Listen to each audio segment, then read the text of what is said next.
Hello students. So in the last lecture we studied about the basics of interference. So in this lecture we will be studying the general derivation. We will be deriving an expression of interference phenomenon that will be general to the all kinds of waves. So now we haven't considered any light wave or any EM radiations yet, but we are just considering all kinds of waves. So interference is basically the superimposition of the displacement of the interfering waves. So let's consider there are two waves and displacement of first wave, that is x1 of t, is it can be written as equal to a1 times cos of, now I am taking over here just the cos function. Similar derivation can be derived for the case of sine wave. So let's say that it is a cos wave. So displacement for the first wave is equal to a1 times cos of omega t plus phi 1. So now this is the phi 1 is the initial phase of the first wave. So similarly we take into account second wave whose displacement is given by x2 of t, and this is equal to a2. a2 is the amplitude of the second wave times cos of omega t plus phi 2.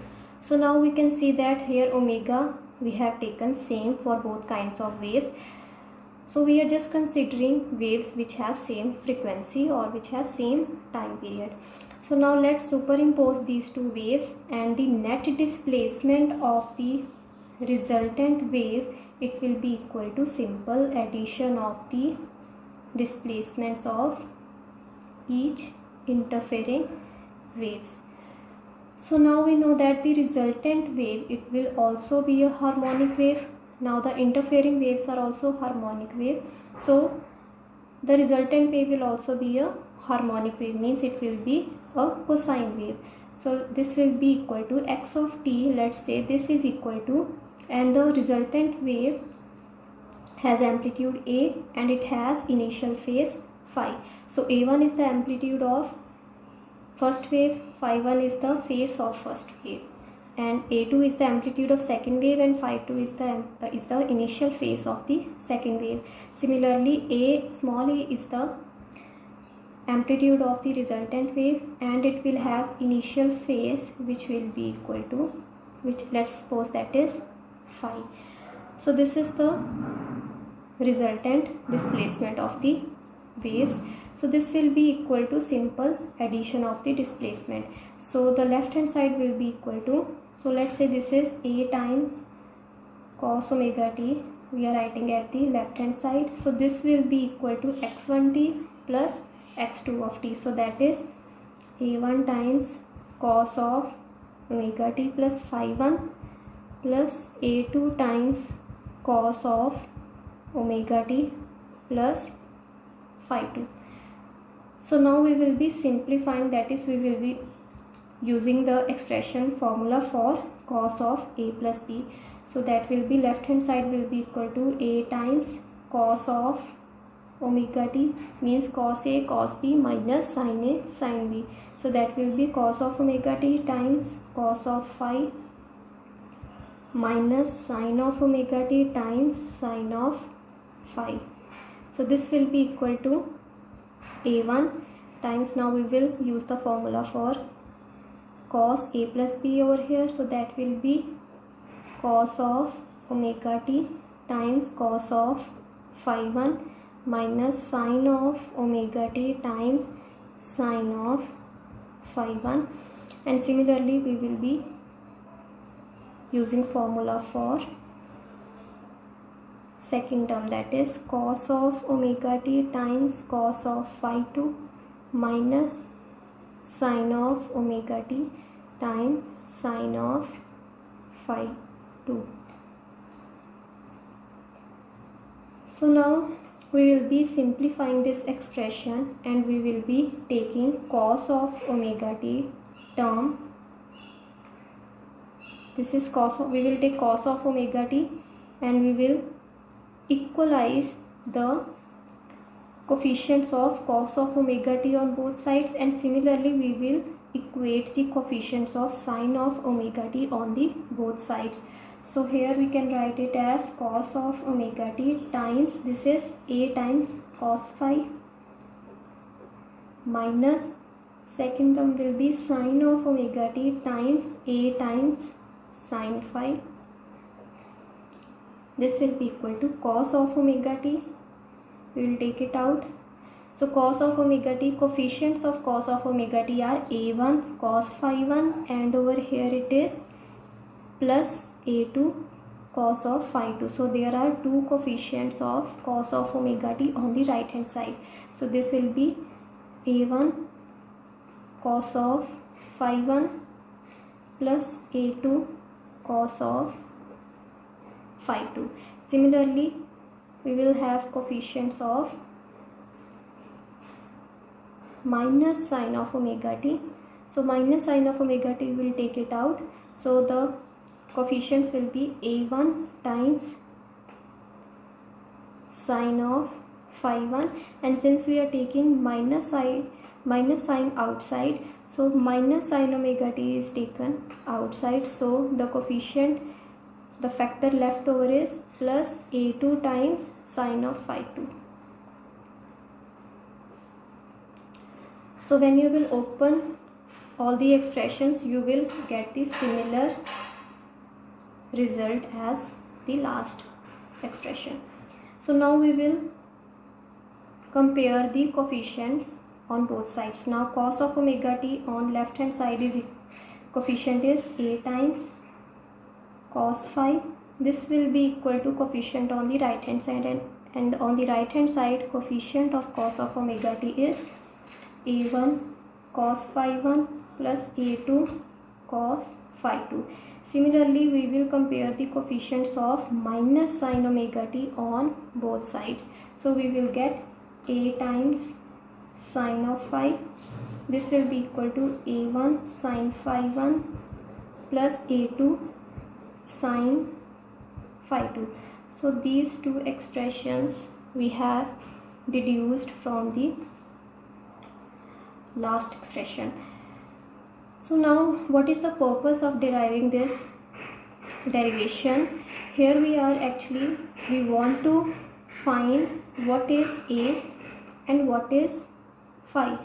Now we know what is a1, we know what is phi 1, we know a2, we know phi 2, because these waves are made to interfere. Now when they are interfered, then they will result into the resultant wave whose amplitude is a, which is unknown to us, and which has a phase phi, which is also unknown. So this derivation is generally to find the expression for a and phi. So from here you can simply find the value of a. Now in both equations, first equation and second equation, now you square and add both of the equations. Now first of all we will square the first equation, and then we will do square on the second equation, and then we will simply add. So on the left hand side we will get a square cos square phi plus a square sin square phi, that will simply give you a square. So in this way we can derive the value of, or the expression of, small a. So let's square and add. So this will be a square cos square phi. We are simultaneously adding after squaring both the equations, so that will be plus a square sin square phi. This will be equal to square of right hand side of first equation and plus square of the right hand side of second equation. So that will be a1 cos phi 1 plus a2 cos phi 2 whole square plus a1 sin phi 1 plus a2 sin phi 2 whole square. So the right hand side will be equal to a1 square cos square phi 1 plus a2 square cos square phi 2 plus 2a1 a2 cos phi 1 cos phi 2, and Then we will open the second term, that is a1 square sine square phi 1 plus a2 square sine square phi 2 plus twice of a1 a2 times sine phi 1 and sine phi 2. So in the right hand side we can simplify that. Here we have a1 square cos square phi 1 and we have a1 square sine square phi 1. So we will club these two terms and this will give you simply a1 square. So this will be equal to a1 square. Similarly a2 square cos square phi 2 and a2 square sine square phi 2, this will also get clubbed and that will give you simply a2 square, because sine square phi plus cos square phi is equal to 1. And in the remaining terms we have twice of a1 a2 and over here we have twice of a1 a2 common. So that will be twice of a1 times a2 cos phi 1 cos phi 2 plus sine phi 1 and sine phi 2. This will be equal to a1 square plus a2 square plus twice of a1 a2. Now this is the formula for cos of phi 1 minus phi 2, and on the left hand side it will get simplified to just a square. So small a, this will be simply the square root of this whole expression. Now similarly we can find the value of expression for phi from these two equations. Now we will just simply divide second equation by first equation. So on the left hand side it will be a sin phi divided by a cos phi, and on the right hand side it will be a1 sin phi 1 plus a2 sin phi 2 divided by a1 cos phi 1 plus a2 cos phi 2. So we will simply divide second equation by first equation. So on the left hand side we will get a will get cancelled on dividing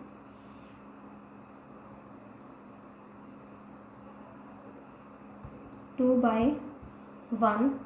So simply we will get sin phi 1 by cos phi 1. So that will be tan sin phi divided by cos phi, that will be tan phi, and this will be equal to a1 sin phi 1 plus a2 sin phi 2 divided by a1 cos phi 1 plus a2 cos phi 2.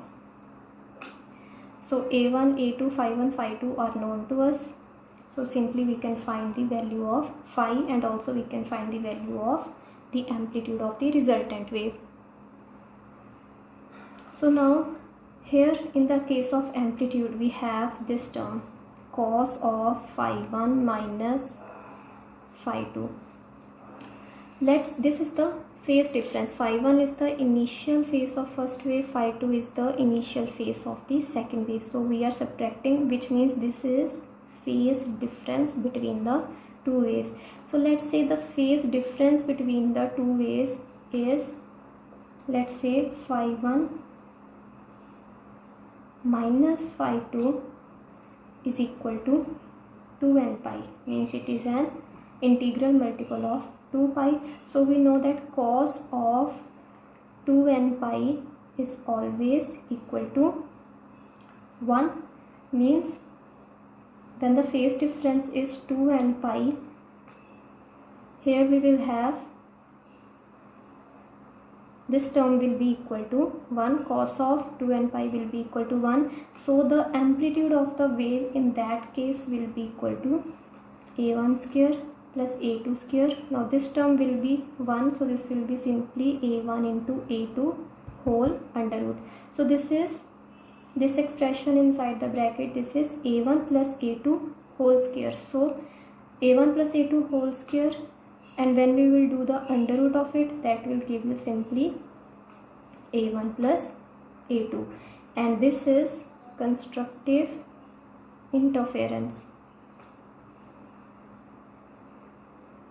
Means when the phase difference between the two interfering waves is integral multiple of 2 pi, then the amplitude of the waves will simply get added up and This is the condition for constructive interference.